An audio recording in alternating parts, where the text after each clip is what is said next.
Entonces, ¿qué tengo para la concentración inicial?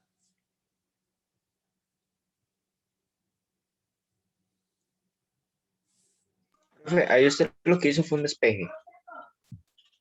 Sí, yo despejé C1, V1 igual a C2, V2. Despejé el C2 porque yo quiero calcular la concentración final indicado ahí en la pregunta. Entonces, la concentración inicial es 5,00 mol entre litro. El volumen inicial entre 25 y 200, voy a elegir el primero, 25,0 mililitros. Y el volumen final es una dilución, entonces el volumen final es mayor. Entonces 200 mililitros. Pongo todo eso en la calculadora. Y me da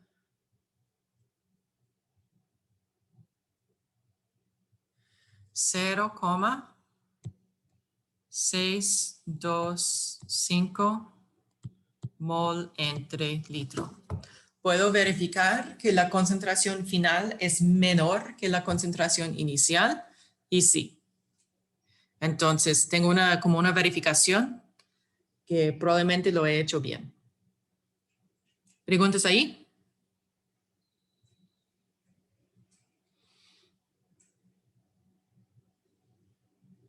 Ok, entonces voy a dar preguntas 2, 3 y 4 a ustedes. Quiero que, bueno, Carla, usted puede hacer número 2, número 3 para nuestro otro asistente. Ay, lo siento, olvidé su nombre. Ha tenido dificultades con la internet. Ya puede entrar, profe. Yo hago la 4. Excelente, por favor. Gracias, Negra.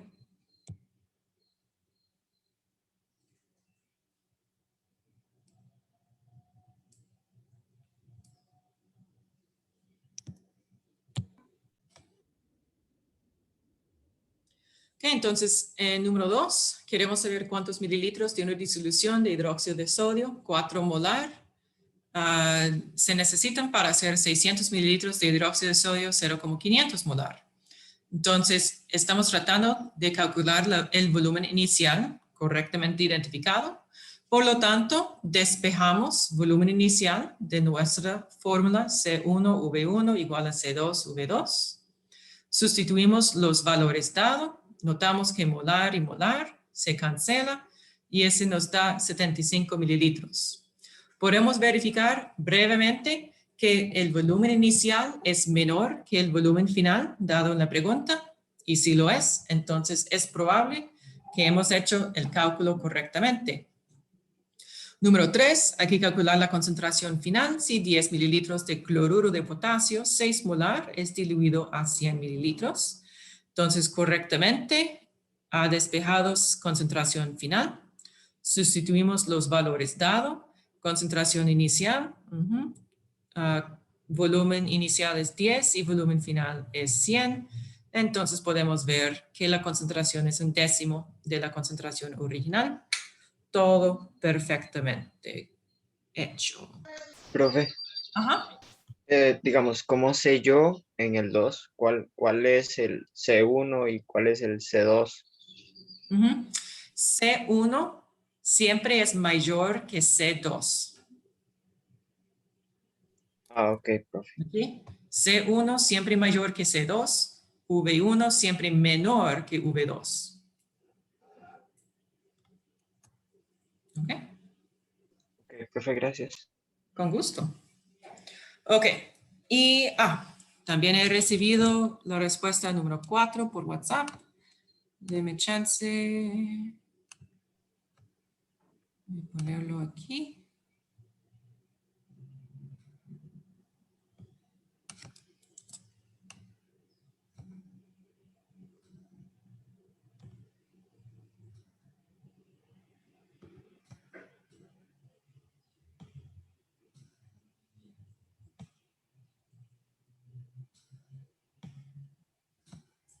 Ustedes aún pueden ver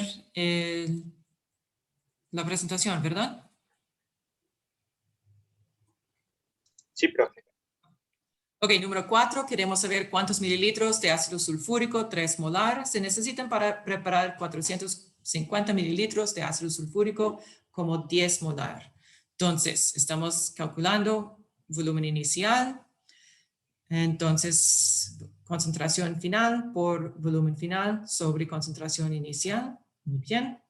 Concentración final es la menor concentración. Volumen final es 450 y concentración inicial, debe ser 3 y no 3. Entonces, simplemente es un error por un factor de 10.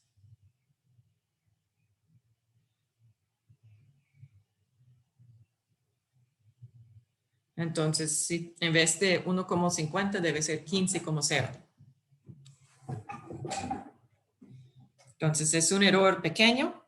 En una pregunta de desarrollo, solo va a perder como un punto entre 3 o algo así, o medio punto entre 2. ¿Ok? Porque es obvio que entiende cómo realizar el cálculo. Vamos a continuar. Tenemos un poco más práctica. Queremos saber la masa de cloruro de sodio necesaria para hacer una disolución de 500 mililitros con concentración 2 molar. Y queremos saber el volumen necesario de una disolución de hidróxido de sodio 8 molar para hacer 100 mililitros de hidróxido de sodio 2 molar. Entonces, otra vez, vamos a tener, todos deben trabajar. Carla, si usted puede mandarme la respuesta. No, vamos a hacer Naylor la respuesta a 5 y Carla a 6. Y todos los estudiantes están trabajando individualmente también. Ok, tenemos 3 tipos de disoluciones. Pueden ser no saturada, saturada o sobresaturada. Una disolución no saturada contiene menor cantidad de soluto de que es capaz de disolver. Entonces, básicamente, si agregamos más soluto, se va a disolver. En una disolución saturada, ese ya contiene la máxima cantidad de soluto que se disuelve. Y la cantidad que se puede disolver depende del soluto, del disolvente y de la temperatura. Si hay un exceso de soluto, va a formar un equilibrio dinámico. Entonces, voy a decir que soluto adicional no puede disolver. No puede disolverse. Y resulta en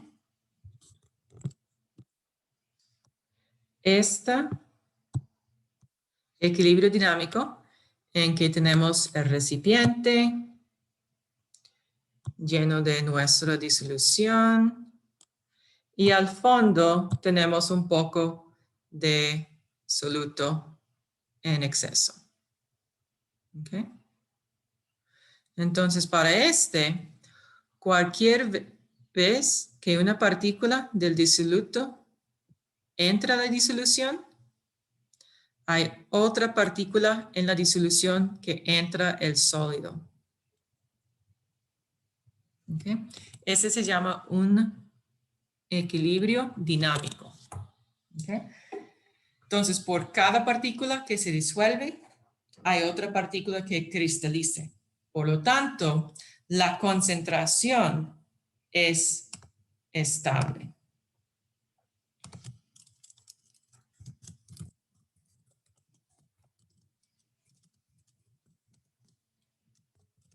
No hay cambio neto en la cantidad de soluto, sólido o acuoso. ¿Ok? En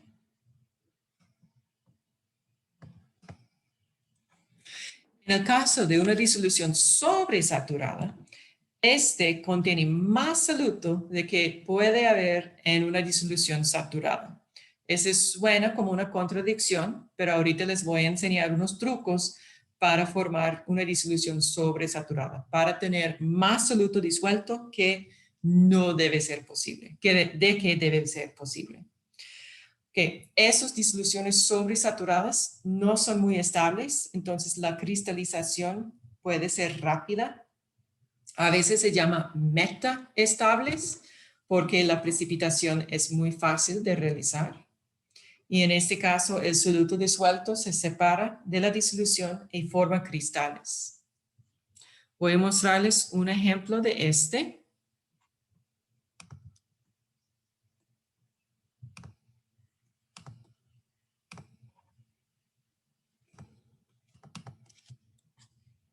Un momentito.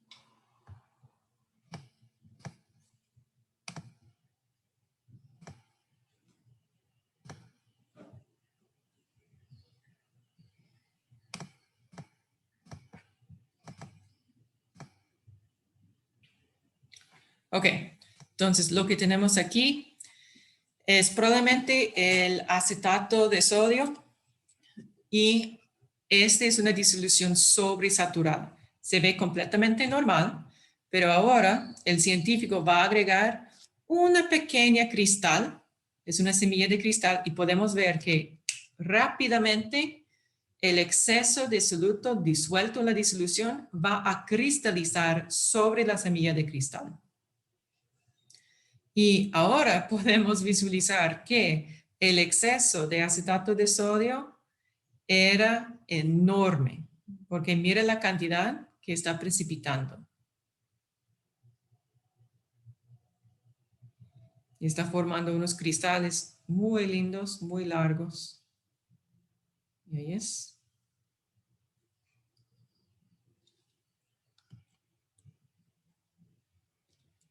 Que ahora aquí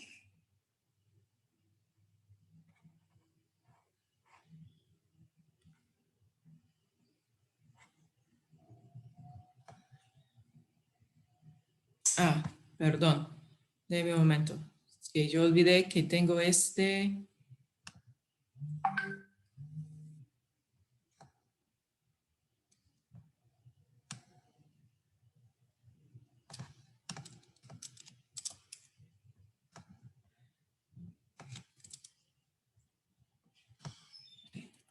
Entonces ahora, para formar una disolución sobresaturada, lo que hay que hacer primero es empezar con nuestra disolución saturada. En este caso tenemos a una temperatura de 20 Celsius, en que 40 gramos de nitrato de potasio están disueltos en 100 gramos de agua. A si agregamos más soluto, no puede disolverse. Entonces aquí se encuentra al fondo del recipiente como un sólido. Entonces, la disolución saturada sigue siendo 40 gramos de nitrato de potasio en 100 gramos de agua y tenemos 10 gramos de soluto sólido por aparte. Si aumentamos la temperatura, la solubilidad aumenta. Entonces aquí, cuando la temperatura es 55 Celsius, podemos ver que todos los 50 gramos de nitrato de potasio están disueltos en los 100 gramos de agua. Y este resulta en una disolución insaturada. Vamos a dejar enfriar esa disolución insaturada. Se va a enfriar lentamente y no vamos a agitarlo, no vamos a permitir que ningún fragmento de polvo, cristal se cae.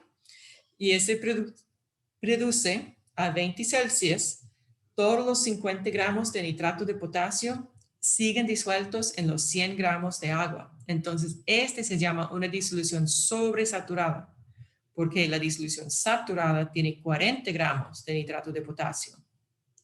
Ahora hemos hecho ese truco de calentar para disolver todo el soluto y después dejar enfriar lentamente para producir una disolución sobresaturada. En este caso, el sólido en exceso no puede precipitarse. Voy a decir los 10 gramos de soluto en exceso no precipitan. Porque la formación de un cristal requiere miles de iones en la orientación y posición correcta a la misma vez. Y si hacemos ese proceso con cuidado, es simplemente improbable que va a suceder. Lo que vamos a hacer ahora es agregar un cristal de soluto y este resulta en la precipitación rápida del soluto disuelto en exceso. Entonces, en este caso, la semilla de cristal funciona como un patrón. Entonces, el cristal puede crecer ion por ion.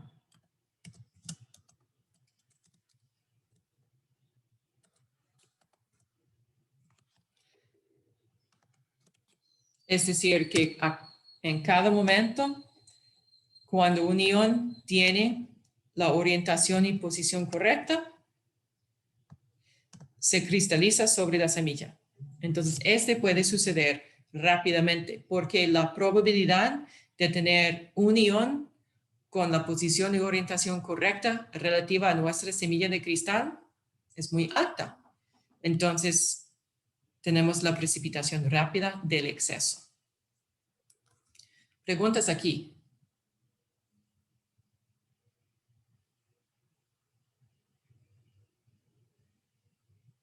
De mi parte no, profe. Ok.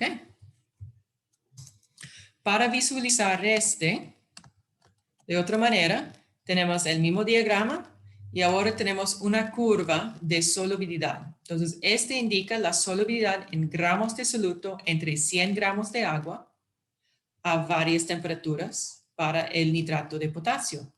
Y podemos ver que conforme aumenta la temperatura, aumenta la solubilidad de nuestro soluto.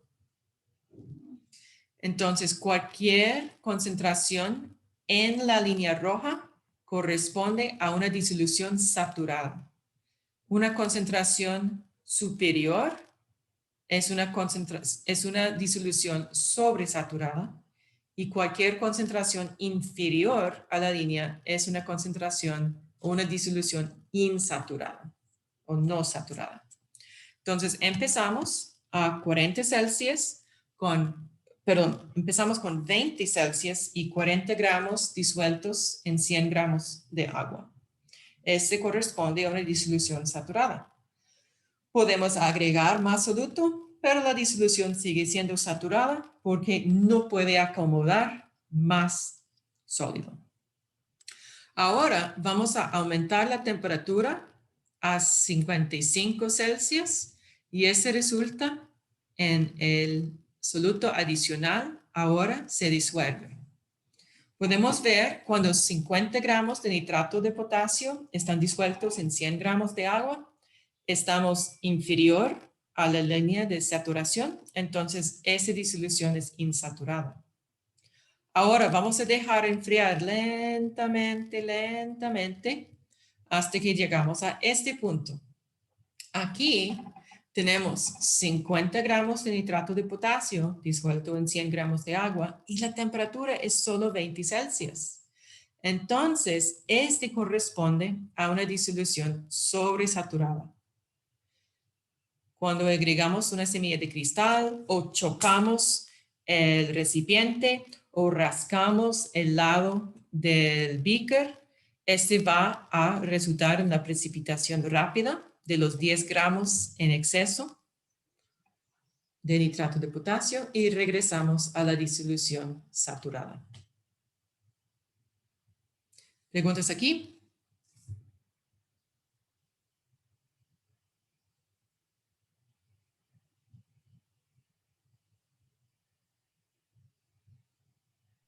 No, profe.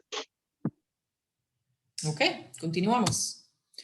Entonces aquí podemos ver el efecto de temperatura sobre la solubilidad de sólidos y gases. ¡Ey, ey, ey! ¿Dónde se me fue? Entonces aquí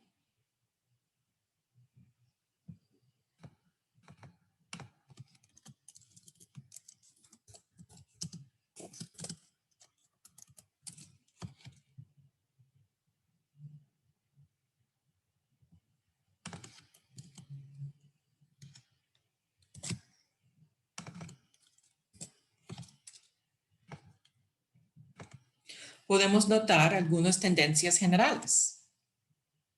Primero, aquí, conforme aumenta la temperatura, la solubilidad de un montón de sólidos aumenta. Entonces, voy a decir que casi siempre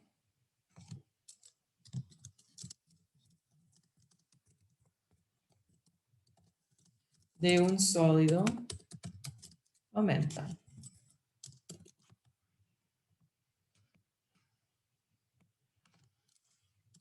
Conforme aumenta la temperatura. Y aquí en el otro lado podemos ver que conforme aumenta la temperatura, disminuye la solubilidad de esos gases. Entonces notamos aquí que siempre la solubilidad de un gas disminuye conforme aumenta la temperatura. Vamos a tratar de entender el por qué. Vamos a considerar el movimiento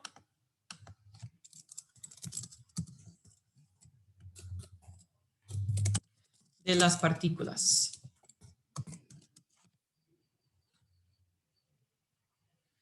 Entonces, si tenemos un sólido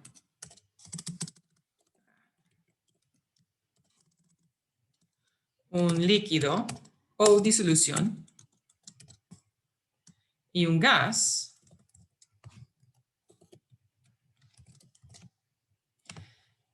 ¿qué pasa con el movimiento de sus partículas?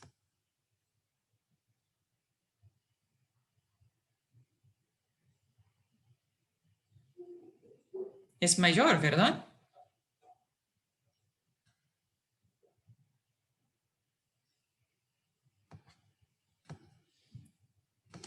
Entonces, las partículas de un gas mueven más rápidas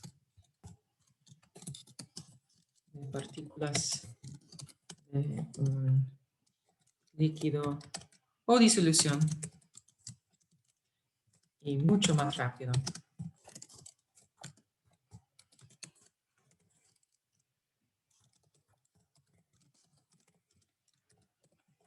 de un sólido.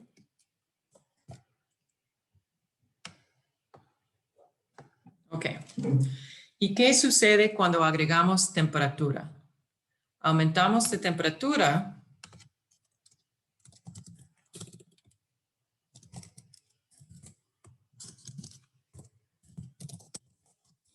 es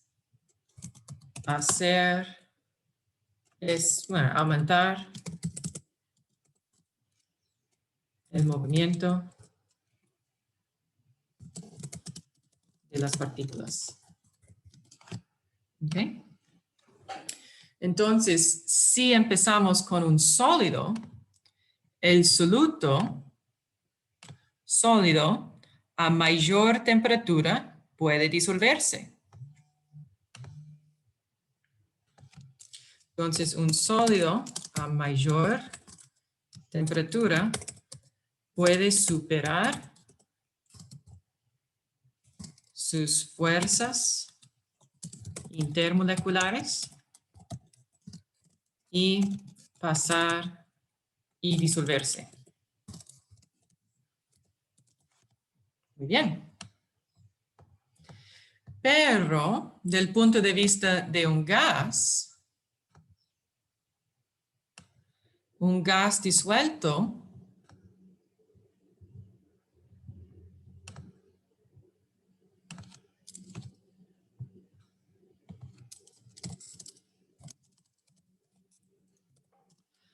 va a superar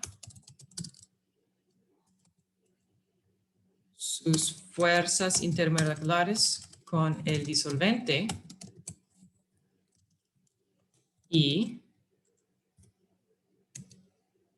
escapar a la fase gaseosa.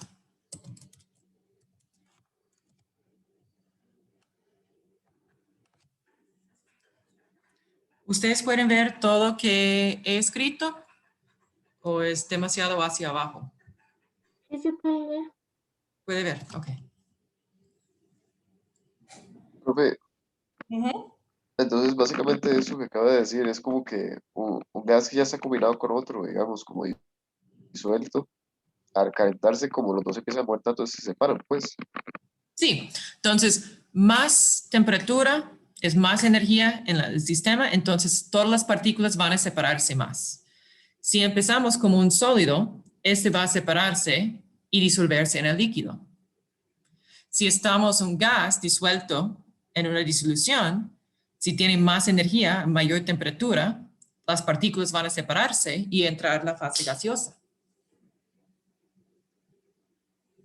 Esa es una explicación por este cambio. Ok, gracias.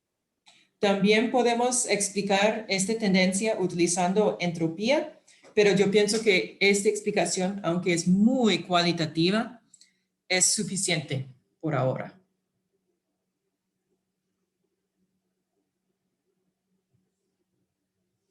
Okay. Podemos ver que hay una excepción de la tendencia de solubilidad con temperatura de los sólidos, y es este sulfato de cesio. Y para justificar esta excepción a la tendencia, necesitamos utilizar el principio de Le Chatelier, que vamos a estudiar mucho más cuando llegamos a equilibrio químico. Pero básicamente, cuando este cesio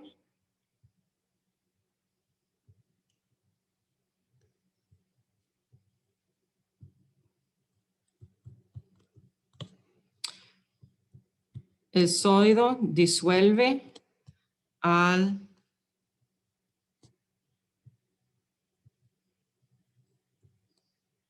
formar acuoso, este va a liberar calor.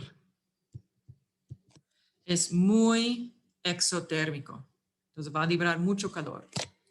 Entonces, el principio de Le Chatelier, que vamos a ver después con más detalle, indica que cuando aumentamos la concentración o la cantidad de un producto, este empuja la reacción hacia los reactivos. Si aumentamos más reactivos, este empuja el equilibrio o la reacción hacia los productos. ¿Ok?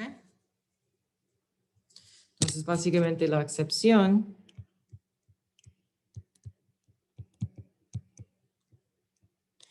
porque la disolución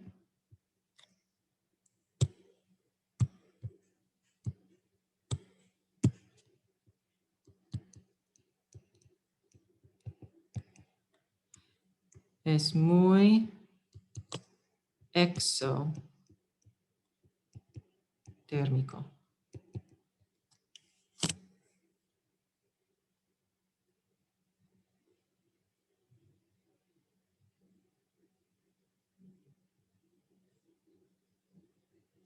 También hay un componente de entropía, pero otra vez no vamos a enfatizar este tanto en este curso. ¿Preguntas aquí?